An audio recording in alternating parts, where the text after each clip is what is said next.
বন্ধুরা, শেয়ার বাজার ও বিনিয়োগ চ্যানেলে আপনাদের স্বাগত। চলুন দেখে নেওয়া যাক 12ই জুন নিফটি কত দূর অবধি যেতে পারে।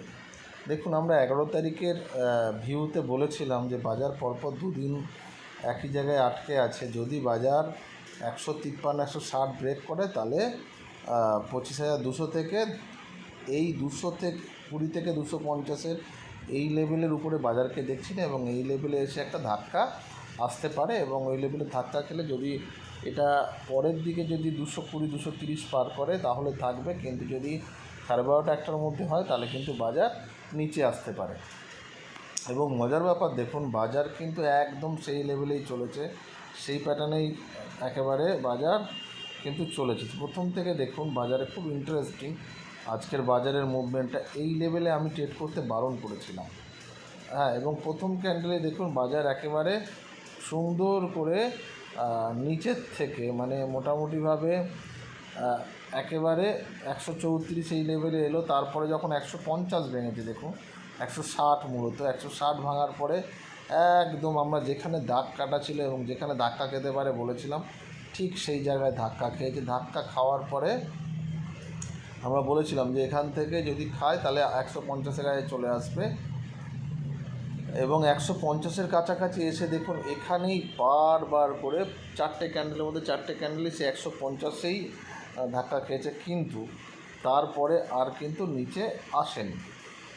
এবং আমরা এই জোনটা যে একটা ভালো সাপোর্ট লেভেল তৈরি হয়েছে, আমরা কালকে বলেছিলাম যে প্রথম দুটো ক্যান্ডেল যদি বাদ দেওয়া যায় শেষ দুদিনের, তাহলে সারা দিন হচ্ছে 150 থেকে 157, 25,150 থেকে 25,060-এর মধ্যেই সারাদিন ঘুরেছে, 60 বা 70-এর মধ্যেই সারা দিন ঘুরেছে।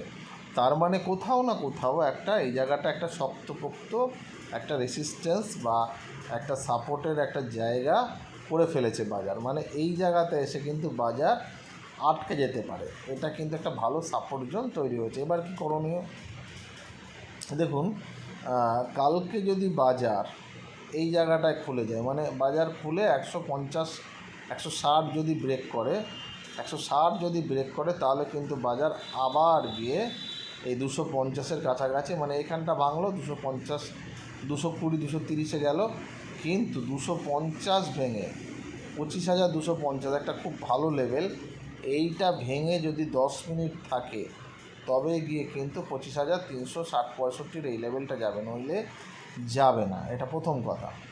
দ্বিতীয়ত কি, ধরুন উপরে খুলে গেল, আবার দেখবেন হয়তো 215-র কাছাকাছি যদি গ্রিন রেড ক্যান্ডেল বানায়, এখানে যেমন বানিয়েছিল প্রথম ক্যান্ডেলগুলোতে কাজ করেনি, তো সেকেন্ড ক্যান্ডেল যখন বানিয়ে নিচের দিকে গেছে তখন কিন্তু অনেকটা পড়েছে, অনেকটা। এখানে রেড ক্যান্ডেল বানায় তাহলে কিন্তু আবার 150-এ আসতে পারে।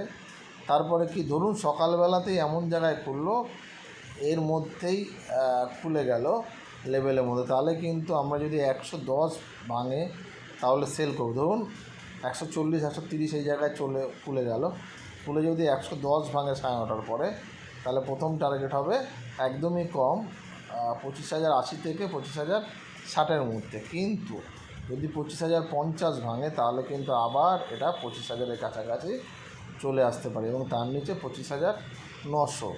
এখন আমরা স্টপ লসটাকে একটু বাড়িয়ে দিচ্ছি, সেটা হচ্ছে 25,840, যেটা আমরা এর আগের বারে বলেছিলাম 25,840। এর নিচে কিন্তু বাজার গেলে আবার নিচের দিকে তার যাত্রা আরম্ভ করতে পারে। আরেকটা এবার ডে ক্যান্ডেলে দেখা যাক। ডে ক্যান্ডেলে দেখুন পরপর 3 দিন যদিও পজিটিভই হয়েছে, এখানে লাল রঙের ক্যান্ডেল দেখালো, ভয় পাওয়ার কিছু নেই। বাজার একটা স্পিনিং ক্যান্ডেল মতো বানিয়েছে। এবারে যদি বাজারকে উপরে হতে হয় তাহলে কিন্তু 250-এর উপর চলতে হবে। তবে একটা ভালো হয়েছে, আজকে কিন্তু বাজার 25,110-এর উপরে বন্ধ হয়েছে, ঠিক আছে। এইটা কিন্তু একটা ভালো সাইন, এবং আমরা ফার্দার এরপরও কিন্তু একটা মুভমেন্ট দেখতে পারি। 250 যদি ভাঙে 10 মিনিট চলে তাহলেই আমরা কিন্তু মোটামুটিভাবে আমরা যে প্রাইমারি টার্গেট বলেছিলাম 350 থেকে 370-এর যে লেভেলটা 68, এই লেভেলটা এত অবধি কিন্তু বাজার চলে যেতে পারে। যে কোনো একদিন একটা বড় মুভমেন্ট হতে পারে, কাল বা পরশু। যদি কালকেও বাজার পজিটিভ থাকে তাহলে কিন্তু শুক্রবার দিনেও কিন্তু একটা মুভমেন্ট হতে পারে। ঠিক আছে, দেখা যাক কালকে কী হয়।